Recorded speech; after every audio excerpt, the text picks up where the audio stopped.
Hi everyone, it's Liam here from Rating the Races. So tomorrow is day 4 of Royal Ascot and I'm going to go through my selections. It's actually free ratings Friday, however you can only get free ratings if you've actually entered the NAP competition this week at Royal Ascot, so you must have made a selection at Royal Ascot as well. You've still got time to do that. I'll start upgrading accounts this evening and then tomorrow as well. Or you can just look at the ratings that I'm going to show you in the video. So first of all, we'll look at the Albany Stakes, the 6 furlong sprint for fillies, a Group 3 for 2-year-olds, and the horse for me, it's between the top two in the market, Fairy Godmother and Mountain Breeze. And I think the effort last time out by Fairy Godmother was a very good performance, and I think they think she's very good. There's a couple of reasons for that. First of all, she went a 4-7 in a maiden at Naas on her debut. Now, yes, Aidan O'Brien horses are always short in maidens and novice events. Not that short. I think they thought she was exceptional. And, you know, after not winning, they still went, yeah, well, she'll be good enough. We can go for the Group 3, the Coolmore Stud Irish EBF Fillies Sprint Stakes, which she won. Reversing the form with Sparkling Sea, they were well clear of the rest. And still she didn't get the clearest of runs at Naas. I think with this open track, there doesn't seem to be a bias, which is good. I think she'll get plenty of room here and be able to... I think she's going to win this quite nicely, to be honest. She's going to be weighted out the back. But I'm pretty confident of a huge run here from Fairy Godmother, which, you know, it's a bit boring in a way in the fact that, well, it is favourite. She is going to be favourite, so of course you would expect a huge run. But yeah, I think she's going to take all of the beating, and she is priced accordingly. She is only 7-4, but I think she is the one to beat in this race. Aidan O'Brien will have a good idea with Heaven's Gate. You know, he's got the third favourite as well. Let's get rid of this stupid ad. He's got the third favourite as well, but Ryan has chosen to ride Fairy Godmother, and I think they think she's a Group 1 filly in the making. Moving on to the 305, the Commonwealth Cup. Now this race, I scratched my head a few times at, struggled a little bit, but the horse I've ended up on is Elite Status, and I think that last time out performance is the performance that is really catching my eye, beating Relief Rally. Now, I still think Relief Rally is going to be, I think she's going to be great over 6 furlongs and 5 furlongs this year. She was obviously very, very good last year, Relief Rally. They thought about stepping her up to 7 at Newbury when she came back. That didn't work. They dropped her back to 6, and I was really confident she was going to take all the beating at Newbury. And she ran really well, and she comfortably beat A Day in Devon. A Day in Devon has obviously come out and franked that form by winning at Sandown.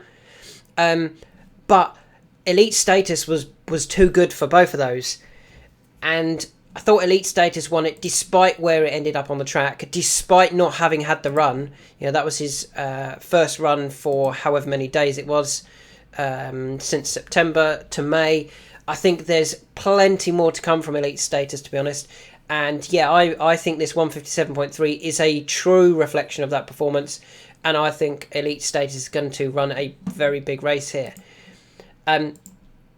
The owner's other horse, Inisherin, is actually the favourite at the moment, but I think that's just nice. I think that means we're getting a little bit of a price about Elite Status at 7-2. I think it should be shorter than that and much closer to Inisherin.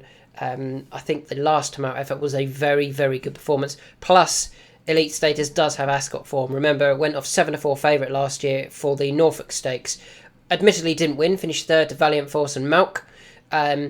But I just don't think things quite went right that day. Hung badly right when under pressure. I think he was still learning. And yeah, I'm confident of a big run here from Elite Status. Moving on to the 345, the Coronation Stakes, and you can see who I like here. I can't get away from Ramatuli. That effort in the Guineas. I mean, surely she should have won. Surely she should have won. She just went too hard, didn't she?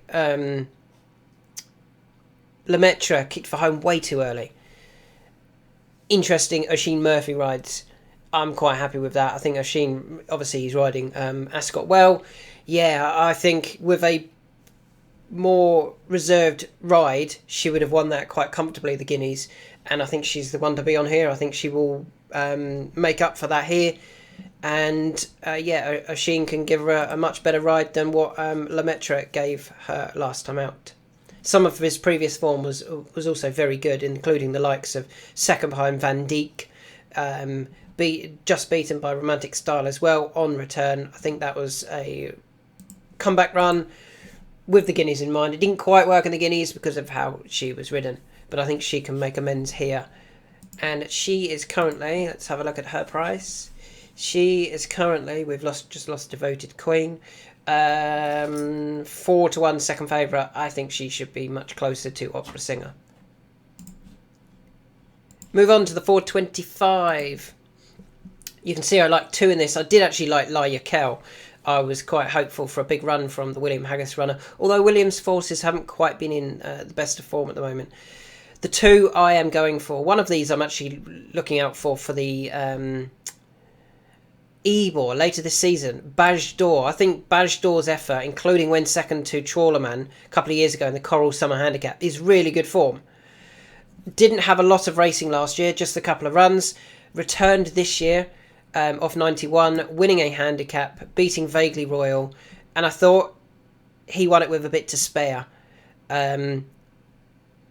I don't think it was a bad handicap either. I think the race will work out quite well. The handicap back in May only went up a few pounds for that. What did he go up? £5 for that. Does have Ascot form. Beat Berkshire Breeze here in a handicap, albeit off 85, but still got Ascot form.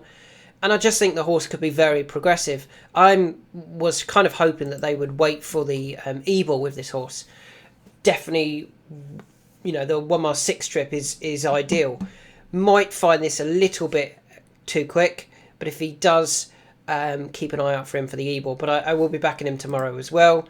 And he is currently available at 12-1. The second horse in the race that I can't get away from is our top-rated horse. That's Sea King, who obviously Sir Mark Prescott's already had a winner at Royal Ascot. And I think Sea King could be one of these that they think maybe this is the right sort of trip. Last season was running over this and then went up to a mile and 6 for the Old Borough Cup. Disappointed in that. Went off 9-2 for that. Then went to Newbury over a similar trip. Went off just 5-1 for that. In decent handicaps, he's always been a shortish price. Came back this year and beat Knightswood and beat him with, I think, plenty to spare. Only went up £3 for that. I think the way the race is going to be run will really suit him. And I think the right horses are coming to the fore here. And being so high in the ratings, I think he's going to run a big race. I do like this 146.7. He's clearly got his act together this year. And yeah, I'm quite hopeful of a big run from Sea King. And you can currently get that at 14th. We're not going to say 16th. 14-1. I am getting through them very quick today. Moving on to the 505, the Sandringham. Who do I like here? 2 again. Soprano. Soprano's never had things quite go right for her. And yet this is now into an easier race than what she has been previously running. And she's taken on some very good horses in the past. I think she even ran at Royal Ascot last year. Was it last year or the year before? She finished 3rd in a group race. This is only a handicap. Now, I know this is... she was 3rd behind Porta Fortuna and Matrika in the Albany last year. And didn't get the clearest of runs. Only went off 13-2 for that. I think with a clear run and getting things to go right, this step up in triples suit. I think up to a mile has always looked like she's needed a bit further. And I mean, ended the season last year going off 9-2 for a Group 1. She went off 9-2 for the Cheveley Park. She's running in a handicap. I know it's a competitive handicap, but it's a handicap, and I think there's plenty more to come from her, and I'm quite looking forward to seeing her over this mile trip, which I think will really suit her.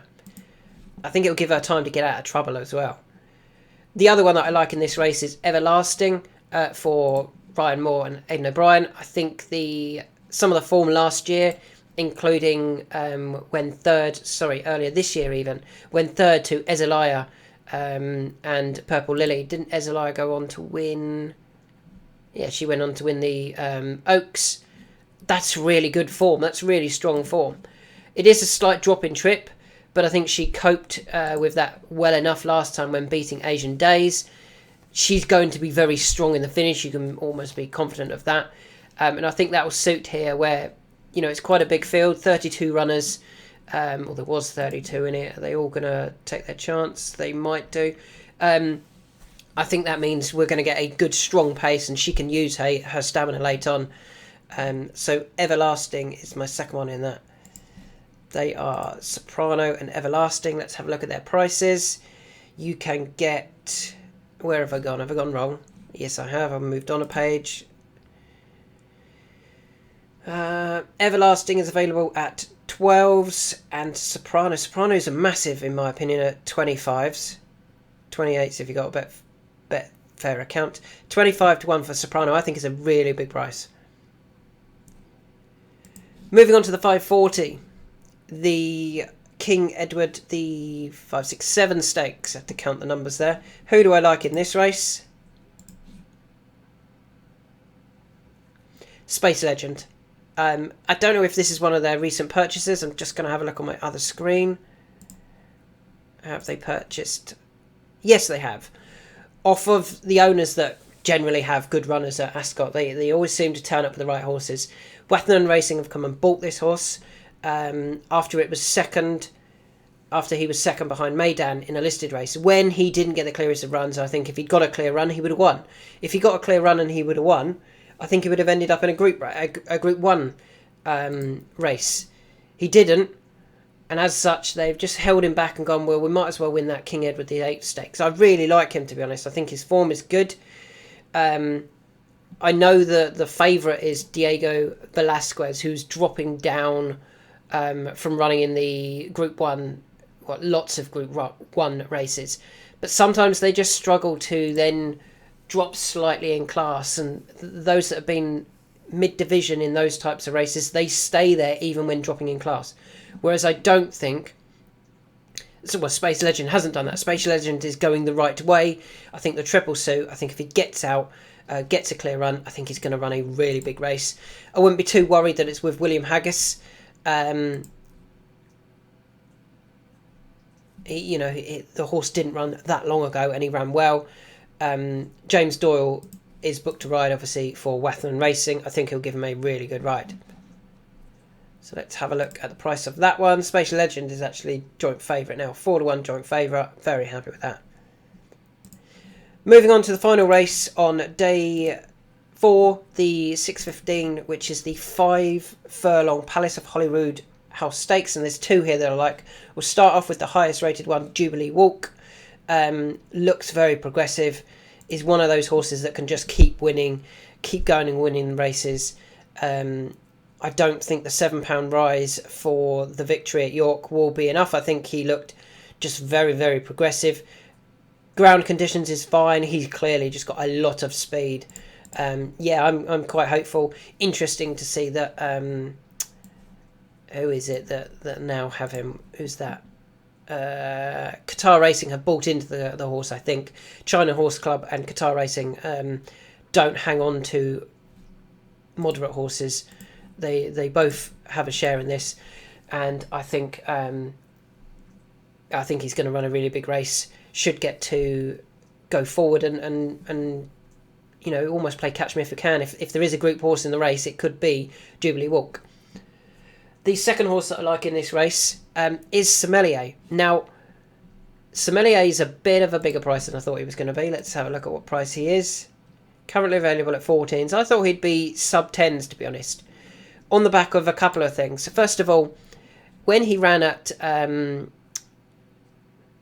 Newcastle on the 29th of March, All-Weather Championships Day, Marco Botti actually said he really fancied that horse. He thought they would take all of the beating. It didn't go to plan. Went off 7-2 that day and disappointed back in 9th. Dropped back in trip, went to 5 furlongs and got beat last time. But he got beat by Big Evs. Now, I think Big Evs is and will prove to be a Group 1 horse. Okay, it didn't work a couple of days ago. Still finished third, Big Evs. Sommelier was only a length and a half behind. The cheap pieces were on that day. Yes, was in receipt of £5, but it's officially rated considerably lower. I thought it was a really, really good effort, and it's no surprise to see Ryan Moore has been booked. They've gone for a jockey that they think, well, we might as well we'll get a win into this race now.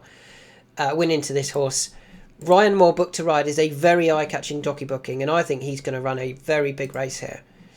As I said, at 14 to 1, I'm really keen on a Sommelier here. Drawn complete opposite sides of Jubilee Walks. Hopefully, if they do split and if there is a bias, which there hasn't been, we might have one in each side, which is ideal as well. So they are my selections for tomorrow. Let's just quickly go back through them, and I'll also do my next best and third best. So I like Fairy Godmother. I think she is going to take all of the beating. Let's put her as my next best at the moment. I think they think she's a Group 1 horse, sorry. Elite Status. I thought that effort beating Relief Rally was a very good performance. Coronation Stakes, Ramatoy, definitely one that I like. Let's put her as my third best at the moment. Should improve for that run under a better ride than what she got in the Guineas. Duke of Edinburgh Stakes, Badge d'Or, and Sea King. Probably not going to be in my selections though. Everlasting and Soprano, I do like both of them, but again, probably isn't going to be one. Space Legend, do you know what? I'm going to go for it. I'm going to put my nap in this race here, the 6:15, and it's going to be Sommelier. It's going to be my nap. Once it selects it. There we go. So they're going to be my 3 for the nap competition as well. Best of luck to everybody getting involved in the nap competition, and let's hope day 3 and day 4 we've got a few more winners there.